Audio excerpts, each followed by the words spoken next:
Have you ever noticed that whenever we try to wake up early, it always proves to be a struggle, but when we have to wake up early to go on vacation, we're always extremely eager to get up. We may even wake up before our alarm even goes off, even though this is hours before we usually wake up. But let's face it, when we want to wake up early for our everyday lives, this can start to be a tough task. For me, I was never a morning person or an early riser, but over the last 5 years, I've been consistently waking up at 5 a.m. and pretty effortlessly too. How was I able to go from sleeping in and struggling to get up anytime before 8 a.m. to now preferring to wake up early?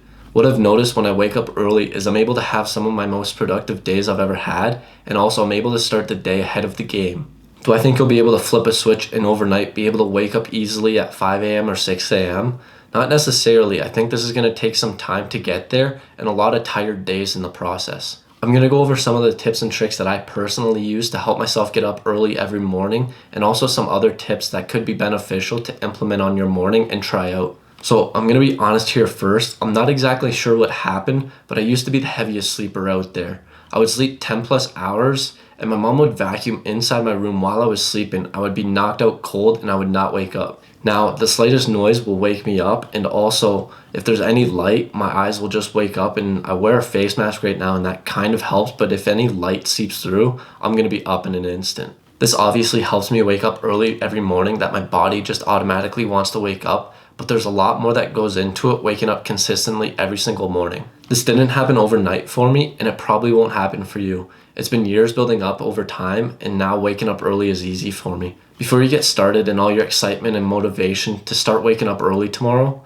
you have to determine why you want to get up early. If you don't have a powerful why, or there's no reason to wake up early tomorrow, you're probably just going to hit the snooze button, or you're just going to turn your alarm off and go back to bed. Maybe you want to work out in the morning to free up more time after work to hang out with friends or family. Or maybe you just want some peace and quiet in the morning to work on a business plan or work on the logistics of the business plan. Whatever it is, you have to have a powerful why to help push you and motivate you in the morning. Along with your why, determine what you're going to do in the morning. I find that just setting an alarm and not having a direction in the morning, you most likely aren't going to be motivated to get up and do anything. Figure out and plan the night before what you're going to do in the morning.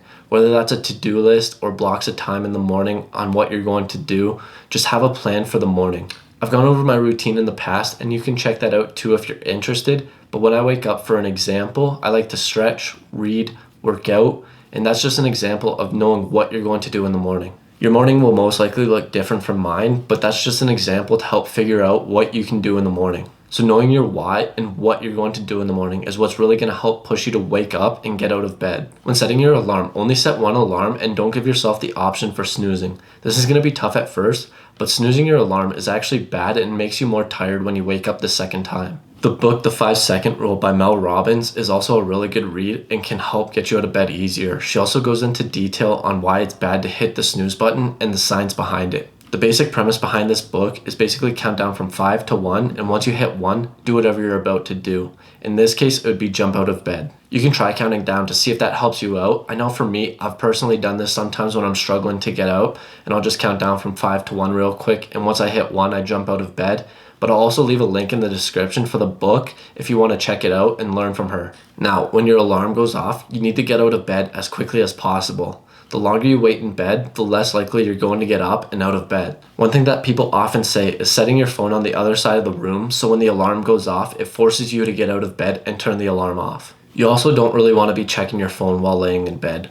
Once your alarm goes off, turn the alarm off and get out of bed. If you think that the alarm clock sound won't wake you up because it's on the other side of the room, I'll leave a link in the description for 2 different alarm clocks, so all you have to do is click it and buy it. Your alarm clock shouldn't be an excuse to not waking up early. Once you get out of bed, turn on a light as quickly as possible. Get your eyes adjusted to the light to help you become more awake and alert. This can help wake you up, and also if there's a light right next to your bed, just turn it on right when your alarm goes off. There's a less likely chance that you'll end up going back to bed if you have a light on in your room. Once you're up and out of bed, you can do some push-ups or something to help get the blood flowing, or drink a cold cup of water. I don't drink water instantly when I wake up, but typically within half an hour after waking up, I do have a cup of water. Drinking water in the morning is a great option and has many benefits to help increase your energy levels. It helps increase the red blood cell counts and also increases the oxygen that we receive to our brain. This is a great way to start your morning and get you ready to attack the day. We've gone over the morning and actually getting out of bed, but one big aspect that people don't really realize is actually getting to bed early enough to get a good amount of sleep in. time. Getting to bed early enough to get the recommended number of hours of sleep is the hard part that many people overlook or not realize. There's several different studies out there that say how many hours of sleep that you should get.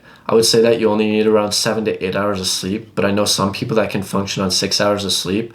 But for me, I found that personally my sweet spot is around 7.5 hours. If you're waking up at 5 in the morning, you need to get to bed around 9:30 in order to get the recommended number of hours of sleep. This can be tough at times. Now, this is going to take some time to get into the habit of going to sleep early and waking up early, but over time with consistency, you'll be able to achieve it. If you're just starting out and you usually go to bed really late and you're going to be switching to going early, this is going to be really tough at first. I know for me, when I usually go to sleep a significant number of hours earlier than what I'm used to, I usually have a really poor sleep. I end up tossing and turning all night and end up waking up a few hours during the night too. The first few times you're going to need to suck it up and wake up early and stay awake throughout the day and not take any naps. You'll be extremely tired when night comes, and over time, you'll get used to going to bed early. The first few nights and mornings are going to be the worst, but it will get better as long as you stick with it and stay consistent. I do my best not to take naps throughout the day, even though sometimes I get extremely tired and want to take a nap. I know the consequences if I do take a nap. It'll lead to a poor sleep that night and I'll just be even more tired tomorrow. You don't necessarily have to follow that aspect, but I wouldn't recommend taking naps. I just think that it leads to poor nighttime sleeping and it becomes a habit of taking a nap. Once you get into a routine of waking up early, building a consistent routine where you continually wake up and go to sleep approximately at the same time, this whole process becomes a lot smoother and automatic. If you're going to sleep between 9 and 10 and waking up between 5 and 6 during the weekdays, but on the weekends you decide to stay up late and sleep in, this is just going to affect your weekdays. You'll never actually develop that routine, and it's like you're starting from scratch each and every week. Obviously, you're not going to be wanting to set an alarm and wake up at 5 a.m. or whichever time you're aiming for on the weekends, but over time this is going to build into a habit and your body's going to make it automatic, and you're going to wake up approximately the same time every day. For me, I don't set an alarm on weekends, but my body just automatically wakes me up between 5 and 5:30 for the most part. If you're struggling to fall asleep at night, what I've done in the past and worked for me is putting on ambient noises or guided sleep meditation that you can find on YouTube. If you need earplugs, a face mask, blackout blinds, whatever it may be, find what works for you and helps you get to sleep, because there are going to be some nights that it can and will be tough to get to sleep. Now, this obviously isn't for everyone, and I'm not saying this is what you should be doing.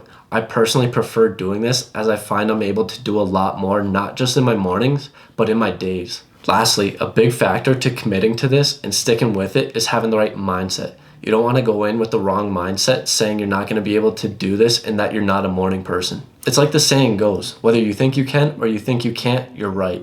So be sure you're going in with the right mindset and that you're going to be able to achieve this. I hope these tips help you out and that you're able to make this into a regular habit. And if you do, let me know in the comments below on how it goes for you. As always, thanks for watching, and let's level up.